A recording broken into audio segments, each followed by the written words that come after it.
ഒരു എയർപോർട്ടിനെ എങ്ങനെ ടൂറിസം ആക്കാന്നാണ് ഇവർ കാണിച്ചു തരുന്നത്. ഈ എയർപോർട്ട് കാണാൻ വേണ്ടി മാത്രം ആൾക്കാർ വരുന്നുണ്ട്, അറിയോ? ഇതൊന്നൊക്കെ ടെർമിനൽ 2 കാട്ടി വെച്ചേക്കണതൊക്കെ എന്ത് രസം കാണാൻ. ഒരു ഗാർഡൻ തന്നെ ഒരു സെറ്റ് ചെയ്ത് വെച്ചേക്കാണ്. ഇവിടെ ഒരു അടിപൊളി ഗാർഡൻ സെറ്റ് ചെയ്ത് വെച്ചേക്കണോക്കി. ഇതൊക്കെയും ഒറിജിനൽ പൂക്കളാട്ടോ. എന്ത് രസം നോക്കി. എല്ലാവർക്കും നമസ്കാരം, ഡിഫിൻ വ്ളോഗ്സ് ആണ്. അപ്പൊ ഞാൻ വിയറ്റ്നാമിൽ നിന്ന് പോവാണ്. ഞാൻ താമസിച്ചിരുന്ന hostel Saigon authentic Ali hostel. അപ്പോൾ ഈ ഹോസ്റ്റൽ വരുന്നത് ഹോച്ചിമിൻ സിറ്റിയുടെ സെൻറ്ററിൽ തന്നെയാണ്. വെറും 500 രൂപയ്ക്ക് ഇൻക്ലൂഡിങ് ബ്രേക്ക്ഫാസ്റ്റ് അടക്കം നിങ്ങൾക്ക് താമസിക്കാം. അടിപൊളി സ്റ്റേ ആണ്.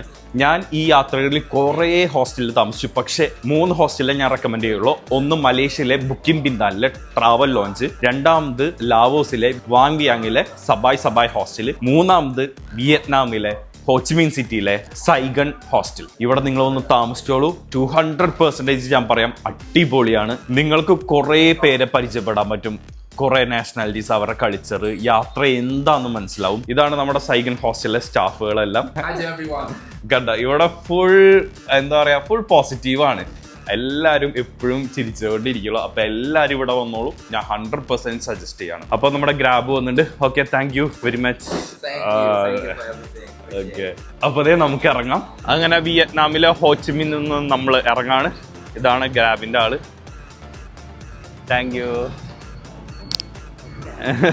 നമ്മൾ എയർപോർട്ടിലേക്ക് പോവാ.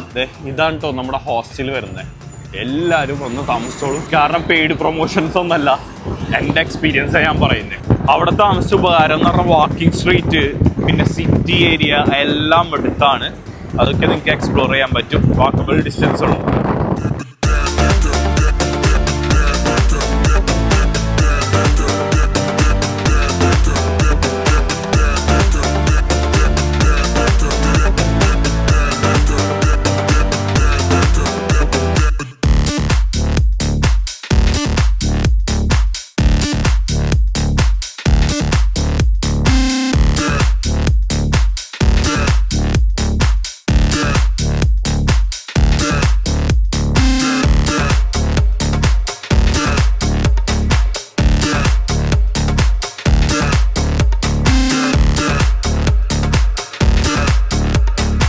ഗ്രാബ് ഇവിടെ നിർത്തിയിട്ടുണ്ട്. പുറത്താ നിർത്തുള്ളൂ. നമുക്ക് നടന്ന് കയറണം ടെർമിനൽ 2ലേക്ക്. അങ്ങനെ വിയറ്റ്നാം എല്ലാം വിട്ട് നമ്മൾ അടുത്ത രാജ്യത്തിലേക്ക് പോവാണ്. അടുത്ത രാജ്യം ഒന്ന് തൊടാൻ വേണ്ടി മാത്രമാണ് പോണേ. തൊട്ട് അപ്പൊ തന്നെ കയറും. അത് വഴിയേ ഞാൻ പറയാം. ഈ പാർക്കിംഗ് കാണുമ്പോഴേ പണ്ടത്തെ കൊച്ചിൻ ഇന്റർനാഷണൽ എയർപോർട്ട് ഓർമ്മ വരാട്ടാ. ഇങ്ങനത്തെ പാർക്കിംഗ് ആയിരുന്നു പണ്ട് കൊച്ചി ഇന്റർനാഷണൽ എയർപോർട്ടിൽ. നമ്മുടെ ഇന്റർനാഷണലും ഡൊമസ്റ്റിക്കും രണ്ട് സ്ഥലത്താണ്. അതായത് നടക്കാനുള്ള ദൂരമുള്ളൂ. ടെർമിനൽ 2ലാണ് ഇന്റർനാഷണൽ വരുന്നത്. നമുക്ക് അങ്ങോട്ട് പോവാം. വിയറ്റ്നാമിലെ ഏറ്റവും കൂടുതലുള്ള ഷോപ്പ് എന്ന് പറഞ്ഞാൽ കോഫി ഷോപ്പാണ്. കാരണം ഇവിടെ കോഫി ഭയങ്കരമായിട്ട് അവൈലബിൾ ആണ്. ഇവിടുത്തെ കോഫി നമ്മുടെ നാട്ടിലത്തെ പോലത്തെ കോഫി ഒന്നല്ല. എഗ് കോഫി ഉണ്ട്, മാംഗോ കോഫി ഉണ്ട്, പല ഫ്ലേവറിലും കോഫി ഉണ്ട്. അതായത് ചൂട് കോഫി ഉണ്ട്. ഇവരെപ്പോഴും കുടിക്കുന്നത് തണുത്ത കോഫിയാണ് കേട്ടോ. വിയറ്റ്നാമിനോടും ഹോച്ചിമിനോടും വിട പറഞ്ഞ് നമ്മൾ എയർപോർട്ടിലേക്ക് കയറാണ്. ഹോച്ചിമിൻ സിറ്റിയുടെ എയർപോർട്ടിലേക്ക് നമ്മൾ അങ്ങോട്ട് കയറട്ടെ. ഇവിടെ ഫ്ലൈറ്റ് ഇവിടെ എഴുതി വെച്ചിട്ടുണ്ട്. അപ്പൊ എച്ചിലേക്ക് പോകണം. ഇവിടെ ആൾക്കാരൊന്നും ഇല്ലല്ലോ, എഴുതി വെച്ചിട്ട് ആൾക്കാരില്ലല്ലോ. എഴുതി വെച്ചിട്ടും പോലും എവിടെ നമ്മുടെ കൗണ്ടർ 12:35 തുറക്കുള്ളൂ. ഇനി ഒരു അരമണിക്കൂർ വെയിറ്റ് ഉണ്ട്. ഒറ്റ മനുഷ്യരുണ്ടായിരുന്നില്ല. ഇപ്പൊ നിറച്ച ആൾക്കാര്. ഈ നോട്ടീസ് ഒന്ന് നോട്ട് ചെയ്ത് വെച്ചോ. ചെക്കിംഗ് ബാഗേജിൽ ഇടാൻ പാടില്ലാത്ത സാധനങ്ങളാണ്. ഫുൾ തിരക്കാണ്. വെക്കേഷൻ ആയതുകൊണ്ടേ എല്ലാവരും വന്നേക്കാം. നമ്മുടെ ടിക്കറ്റും പാസ്പോർട്ടും ഇവിടെ കൊടുക്കണം. പാസ്പോർട്ടും ബോർഡിംഗ് പാസ് എല്ലാം കിട്ടിയിട്ടുണ്ട്. അപ്പൊ എല്ലാം പരിപാടി കഴിഞ്ഞു. ഇനി എമിഗ്രേഷനിൽ പോകണം. ബോർഡിംഗ് പാസും കാര്യങ്ങളെല്ലാം കിട്ടിയിട്ടുണ്ട്. ഇനി സെക്യൂരിറ്റി ചെക്കിങ് കാര്യങ്ങളെല്ലാം കഴിഞ്ഞിട്ട് കയറാൻ പറ്റുള്ളൂ. പിന്നെ എമിഗ്രേഷനിലുള്ള തിരക്ക് നോക്കിയേ, തോരാ നോക്ക്. ഈ ഒറ്റ തിരക്ക് മതി ഈ നാട്ടിൽ എത്രത്തോളം കുത്തൊഴുക്കുണ്ടെന്ന് മനസ്സിലാവണേ ടൂറിസ്റ്റിന്റെ. അങ്ങനെ ഇമിഗ്രേഷനും സെക്യൂരിറ്റി ചെക്കിങ്ങും എല്ലാം കഴിഞ്ഞ് നമ്മുടെ ഗേറ്റിന്റെ അവിടേക്ക് നടക്കാണ്. 26ാമത്തെ ഗേറ്റ് ആണ്. ഞാൻ എങ്ങനെ ഇന്ത്യയിലേക്ക് പോകണമെന്ന് വെച്ച് കഴിഞ്ഞാൽ സിംഗപ്പൂർ ടു ഇന്ത്യയിലേക്കാണ്. നമ്മൾ വിയറ്റ്നാമിൽ നിന്ന് ലിക്കർ വാങ്ങിക്കുകയാണെങ്കിൽ സിംഗപ്പൂരിൽ അത് കിടക്കാൻ പറ്റില്ല. അവിടെ ഡ്യൂട്ടി അടക്കേണ്ടി വരും, ഇരട്ടി പൈസ ചിലവാവും. അപ്പോൾ വല്ലവരും മദ്യം കാര്യങ്ങളൊക്കെ വാങ്ങിക്കണമെങ്കിൽ സിംഗപ്പൂരിൽ നിന്ന് വാങ്ങിച്ചിട്ട് ഇന്ത്യയിലേക്ക് പോവാം. ആദ്യമേ തന്നെ ഒരു കാര്യം പറയട്ടെ, മദ്യം കുടിക്കുന്നത് ശരീരത്തിന് നല്ലതല്ല. അത് ഒരു റിമൈൻഡർ ഞാൻ പറയാണ്. ഇവിടെ കുറേ മിഠായും കാര്യങ്ങളെല്ലാം ഉണ്ട് കേട്ടോ. നടക്കുന്ന വഴി മൊത്തത്തിൽ കടകളും കാര്യങ്ങളാണ്. $7, $8, 7 അത്രയ്ക്കാണ് വില വരുന്നത്. ഇവിടെ കിടക്കുന്ന ഫ്ലൈറ്റൊക്കെ കൊറിയയും ഖത്തർ എയർവേസും. ഇത് രസമാണെന്നറിയോ, കൊറിയൻ ഫ്ലൈറ്റ് കാണാൻ എന്ത് ഭംഗിയല്ലേ, നല്ല കളർഫുള്ള്. 21 നിന്ന് 19 മാറ്റി. ഇവിടെ ഇങ്ങനെയാണ് ഗേറ്റ് നമ്പർ ഇങ്ങനെ മാറിക്കൊണ്ടിരിക്കും. ഇപ്പം മലേഷ്യയിൽ അങ്ങനെ തന്നെയായിരുന്നു. 21 ഗേറ്റ് നമ്പർ പറഞ്ഞേ, ഇപ്പൊ 19 ആക്കി. ഇവിടെ ഫ്ലൈറ്റ് ഇത് അവിടെ കിടക്കുന്നുണ്ട്. സ്കൂട്ടിലാണ് നമ്മൾ പോകുന്നത്.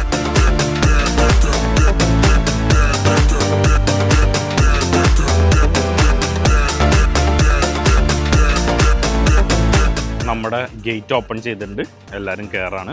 നമ്മളെങ്ങനെയാണെന്ന് വെച്ച് കഴിഞ്ഞാൽ സിംഗപ്പൂർ വരെ ഒരു ബോർഡിംഗ് പാസ്, സിംഗപ്പൂരിൽ നിന്ന് ചെന്നൈയിലേക്ക് വേറെ ബോർഡിംഗ് പാസ് നമ്മളിവിടെ കൊടുക്കുക. അങ്ങനെ നമ്മൾ വിയറ്റ്നാമിനോട് വിട പറഞ്ഞ് പോവുകയാണ്. ഞാൻ ഒന്നും കൂടിയും പറയാം, വിയറ്റ്നാം ഒരു അഫോർഡബിൾ കൺട്രി അല്ല. താമസിക്കാനൊക്കെയും നാട്ടിലൊരു 500 രൂപ 800 രൂപയ്ക്കും നല്ല രീതിയിൽ താമസിക്കാൻ വിത്ത് ബ്രേക്ക്ഫാസ്റ്റ്. പക്ഷേ ട്രാവലിംഗ് ഭയങ്കര എക്സ്പെൻസീവ് ആണ്. നമ്മളങ്ങനെ ഫ്ലൈറ്റിലേക്ക് കയറാം. നമ്മളങ്ങനെ ഫ്ലൈറ്റിലേക്ക് കയറുന്നു. എൻ്റെ സീറ്റ് നമ്പർ 21A ആണ്. എ എന്ന് പറയുമ്പോൾ വിൻഡോ സീറ്റാണ് എനിക്ക് കിട്ടിയേക്കണേ. ഫ്ലൈറ്റിൻ്റെ ചിറകിൽ ഒരു സാധനം നോക്കിയേ, എൻ്റെ പൊന്നെ, നമ്മുടെ ഖത്തർ എയർവേസ് പോകണം നോക്കിയേ, വേറെ മൂഡ്. അങ്ങനെ നമ്മുടെ ഫ്ലൈറ്റ് എടുത്തിട്ടുണ്ട്. എൻ്റെ തൊട്ടിപ്പുറത്തിരിക്കുന്നത് മലയാളികളാണ്. ഒരു ഹായ് പറഞ്ഞു.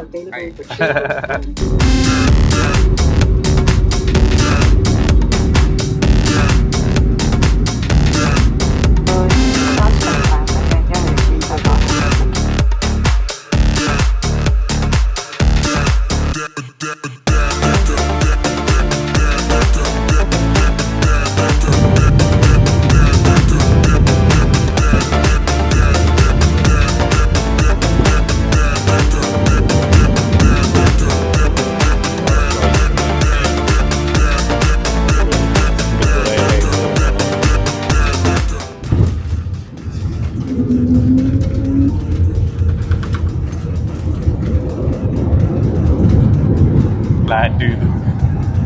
നന്നായി ഷെയ്ക്ക് ചെയ്തിട്ടാ.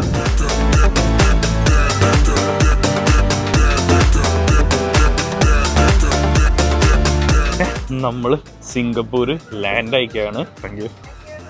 അങ്ങനെ നമ്മൾ സിംഗപ്പൂർ കാലുകുത്തിയേക്കാണ്. സിംഗപ്പൂർ ലാൻഡ് ചെയ്യണ സമയത്ത് നമുക്ക് സിംഗപ്പൂരിന്റെ പോർട്ടൊക്കെ കൃത്യമായിട്ട് കാണാൻ പറ്റും. ചരക്ക് കപ്പലൊക്കെ കിടക്കുന്നത് നമുക്ക് നല്ല രീതിയിൽ കാണാൻ പറ്റും. ലാൻഡിങ് ഒക്കെ പക്കയായിരുന്നു. ഞാൻ ഇപ്പോൾ ചാങ്കി എയർപോർട്ടിലാണുള്ളത്, സിംഗപ്പൂർ ചാങ്കി എയർപോർട്ടിന്റെ പ്രത്യേകത ഞാൻ എന്താണെന്ന് പറഞ്ഞുതരാം. സിംഗപ്പൂർ ചാങ്കി എയർപോർട്ട് എന്ന് പറഞ്ഞു കഴിഞ്ഞാൽ one of the beautiful airport in the world എന്ന് തന്നെ പറയേണ്ടി വരും. കിട്ടിലനാണ്. ഇത് രസാന്ന് പറയോ, അടിപൊളിയാണ്. ഞാനിവിടെ നിന്ന് സ്കൈ ട്രെയിൻ എടുക്കുന്നുണ്ട്. ഇതൊരു ബ്രിട്ടീഷ് എയർവേസ് കിടക്കണ നോക്കിയേ, എന്ത് രസാ. ഇവിടെ ഒരു സ്കൈ ട്രെയിൻ കാണിക്കുന്നുണ്ട്, നമുക്ക് അതിൽ കയറി പോവാം. ഇവിടെ സ്കൈ ട്രെയിൻ വന്നിട്ടുണ്ട്, നമുക്ക് സ്കൈ ട്രെയിനിലൊന്ന് കയറാം. എങ്ങനെയുണ്ടെന്ന് നോക്കാം. എവിടേക്കാ പോണേന്നൊന്നും എനിക്കറിയില്ല. സത്യം പറഞ്ഞാൽ ഇതിൻ്റെ ഉള്ളിലത്തെ ഒരു സാധനം കാണാൻ വേണ്ടിയാണ് ഞാൻ വന്നേക്കുന്നത്. അത് കാണാൻ പറ്റുമെന്ന് അറിയില്ല, കാണാൻ പറ്റില്ല എന്ന് എൻ്റെ അടുത്ത് പറഞ്ഞേ. കാരണം ഇമിഗ്രേഷൻ അത് ക്ലിയർ ചെയ്ത് മാത്രമേ അത് കാണാൻ പറ്റുള്ളൂ. ക്രൗൺ പ്ലാസ ഇവിടെ കണ്ട ടെർമിനൽ 3 വന്നിട്ടുണ്ട്. മറ്റൊരു സാധനം കാണാൻ വേണ്ടിയാണ് ഞാൻ വന്നത്. ഞാൻ ഇവിടേക്ക് വന്നത് ഒരു സാധനം കാണാൻ വേണ്ടിയാണ്. അതിൻ്റെ ഫോട്ടോ ഞാൻ എടുത്ത് വെക്കാം. ആ സാധനം കാണാൻ പറ്റില്ല, പക്ഷെ അതിൻ്റെ ഉള്ളിൽ കൂടെ പോകാൻ പറ്റും. അത് നോക്കാം. അത് T2 പോയി കഴിഞ്ഞാൽ, ടെർമിനൽ 2 പോയി കഴിഞ്ഞാൽ അത് നമുക്ക് കാണാൻ പറ്റുള്ളൂ എന്നാണ് പറയണേ. ടെർമിനൽ 2 സ്കൈ ട്രെയിൻ എടുത്തിട്ടുണ്ട്. ആ സാധനം കാണാൻ വേണ്ടിയാണ്. പറ്റുമെന്ന് അറിയില്ല, നോക്കാം. അതിൻ്റെ ഉള്ളിലാണ് സാധനം എന്നാണ് എൻ്റെ ഒരു അറിവ്. അതിൻ്റെ ഉള്ളിലേക്ക് കയറാണ്. ഈ സാധനം കാണാൻ വേണ്ടിയാണ് ഞാൻ വന്നേക്കുന്നത്. കാണാൻ പറ്റുമോ എന്ന് എനിക്കറിയില്ല. ഈ ഒറ്റൊരു സാധനം കാണാൻ വേണ്ടിയാണ് ഞാൻ വന്നത്. ക്ലിയർ ആയിട്ട് കാണാൻ പറ്റില്ല, ടിൻഡടിച്ചാറുണ്ട്. അവിടേക്ക് പോണെങ്കിൽ എന്താ പ്രശ്നം എന്ന് വെച്ച് കഴിഞ്ഞാൽ നമുക്ക് എമിഗ്രേഷൻ കഴിയണം. എനിക്കാണെങ്കിൽ വിസയും കാര്യങ്ങളൊന്നുമില്ല. ഞാൻ ജസ്റ്റ് ആ സാധനം കാണാൻ വേണ്ടി മാത്രം ഇവിടേക്ക് വന്നതാണ്. കണ്ടു, അത്ര മാത്രമേ ഉള്ളൂ. എക്സ്പീരിയൻസ് ചെയ്യാൻ പറ്റിയിട്ടില്ല, അതിൻ്റെ ഉള്ളിൽ കയറാൻ പറ്റിയിട്ടില്ല. നെക്സ്റ്റ് നമ്മൾ എന്തായാലും സിംഗപ്പൂർ വരുന്നതായിരിക്കും. ഈ സാധനത്തിന്റെ ഉള്ളിലാണ് അത് വരുന്നത്. അടിപൊളി.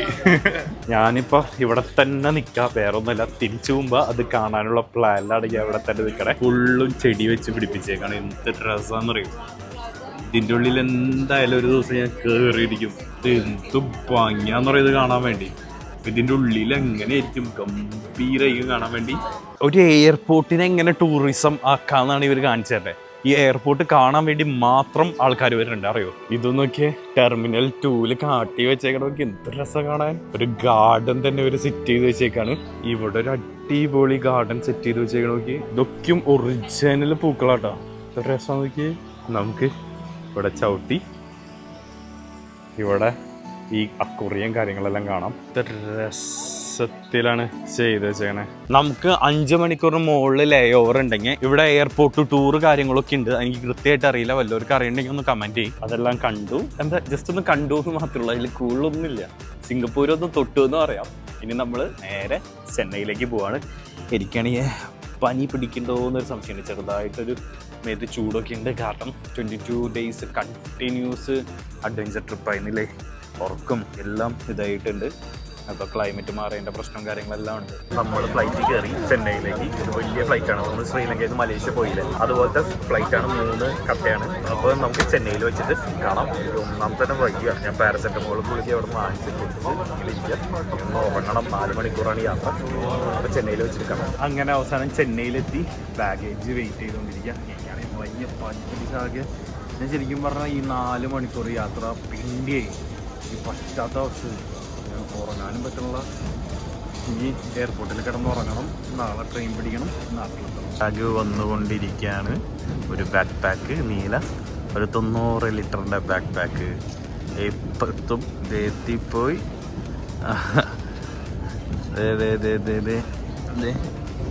ഇതാണ് എൻ്റെ ബാഗ്. ഞാനിപ്പോൾ ചെന്നൈ എയർപോർട്ടിലാണ്.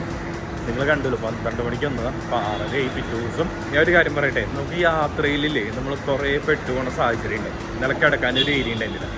ഞാൻ അവിടെ ഒരാളുടെ അടുത്ത് സംസാരിച്ചു. ആൾ മലയാളിയായിരുന്നു. ആൾ ഫയർ ആൻഡ് സേഫ്റ്റി ഓഫീസറാണ്. ആളുടെ ഓഫീസിൽ എനിക്കൊരു പായും കാര്യങ്ങളെല്ലാം തന്ന് കിടന്നുറങ്ങിക്കോളാൻ പറഞ്ഞു. ഹാപ്പി. അതങ്ങനെയാണ്. ഓൾമോസ്റ്റ് ആൾക്കാരുടെ വിചാരം എന്ന് പറഞ്ഞാൽ യാത്ര പോയി കഴിഞ്ഞാൽ പെട്ടു പോകാം. നമ്മുടെ യാത്രയ്ക്ക് സത്യം ഉണ്ടെങ്കിൽ നമ്മുടെ ലോകം കൂടെ വെക്കും. അങ്ങനെയാണ്. ഇനി ഞാൻ മെട്രോ കയറി പോകണം.